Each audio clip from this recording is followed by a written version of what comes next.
देश में इन दिनों डिजिटल अरेस्ट का मामले बढ़ते ही जा रहे हैं। कैसे? आपको एक फ्रॉड नंबर से कॉल आता है और वो व्यक्ति अपने आप को या तो पुलिस अधिकारी बताएगा या किसी जांच एजेंसी का अधिकारी बताता है, आपको डराता है, आपसे आपकी पर्सनल डिटेल्स मांगी जाती है जैसे कि आधार कार्ड, पैन कार्ड और बैंक की डिटेल्स, और उसके बाद आप एक बड़ी फ्रॉड का शिकार हो जाते हैं जिसे दूसरी भाषा में डिजिटल अरेस्ट भी कहा जाता है। लेकिन इसी को लेकर आज प्रधानमंत्री नरेंद्र मोदी ने भी सावधान रहने के लिए कहा है, सचेत रहने के लिए कहा है और कहा है कि आप ये समझिए कि कोई भी अधिकारी वीडियो कॉल के जरिए आपसे पूछताछ नहीं करेगा। ऐसे में खुद आपको सावधानी बरतनी होगी। पूरी खबर इस रिपोर्ट में देखिए।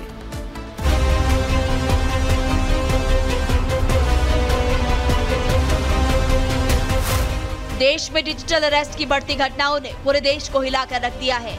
आजकल डिजिटल अरेस्ट के बहुत सारे स्कैम ऐसे सामने आए हैं जिसमें फंसकर बहुत सारे लोग अपनी मेहनत की कमाई तक गंवा चुके हैं। लेकिन ऐसे फ्रॉड से कैसे बचना है, इसका उपाय प्रधानमंत्री नरेंद्र मोदी ने बता दिया।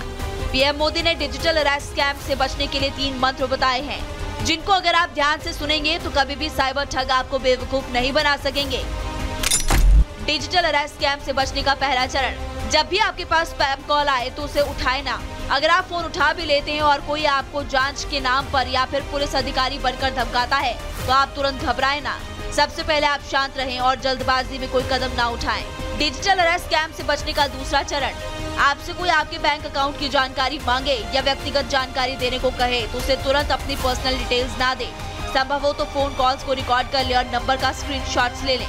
ध्यान रहे कि कोई भी सरकारी एजेंसी फोन पर धमकी नहीं देती और न ही वीडियो कॉल पर पूछताछ करके पैसों की डिमांड करती है।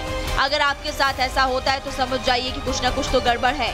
डिजिटल अरेस्ट स्कैम से बचने का तीसरा चरण, अगर ऐसे फोन कॉल्स आए और कोई आपको जांच पड़ताल के नाम पर धमकी देता है तो तुरंत इसकी शिकायत राष्ट्रीय साइबर हेल्पलाइन नंबर 1930 पर करें। पहले चरण में मैंने कहा रुको, दूसरे चरण में मैंने कहा सोचो और तीसरा चरण कहता हूं एक्शन लो।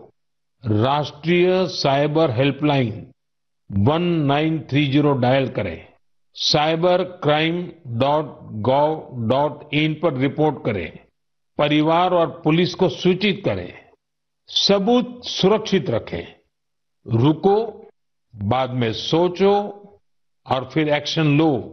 ये 3 चरण आपकी डिजिटल सुरक्षा का रक्षक बनेंगे। ये वो तमाम उपाय हैं जिनको अगर आप फॉलो करते हैं तो साइबर ठग कभी भी आपको बेवकूफ नहीं बना सकते।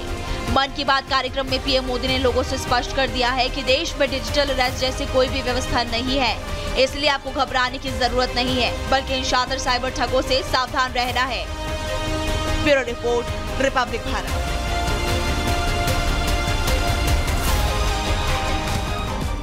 तो ये तो थे डिजिटल अरेस्ट से बचने के उपाय, लेकिन आखिर ये डिजिटल स्कैम क्या है, आप ये भी समझ लीजिए। खबर आपसे जुड़ी हुई है। साइबर ठग पैसों के लिए तकरीबन ये तरीके अपनाते हैं जिससे कि वो आप तक पहुंच सके।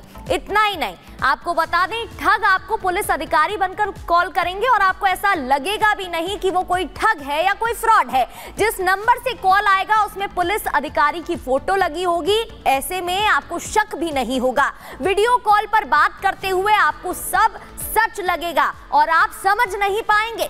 ठग आपके परिवार के सदस्य का नाम लेकर आपको धमकाएगा क्योंकि पहले से उसने जानकारी जुटा ली होगी। ये लोग आपको थाने बुलाएंगे जो सैकड़ों किलोमीटर दूर होगा, जिससे आप डर जाएंगे। जब आप वहां नहीं पहुंच पाएंगे तो ये आपसे पैसों की डिमांड करेंगे और आपसे हजारों लाखों रुपए बैंक अकाउंट में ट्रांसफर करा लेंगे। अगर ऐसे कॉल आए तो घबराइए नहीं, बल्कि इसकी आपको शिकायत करने की जरूरत है। तो ऐसे में आप इन फ्रॉड कॉल से और फ्रॉड से बच सकते हैं।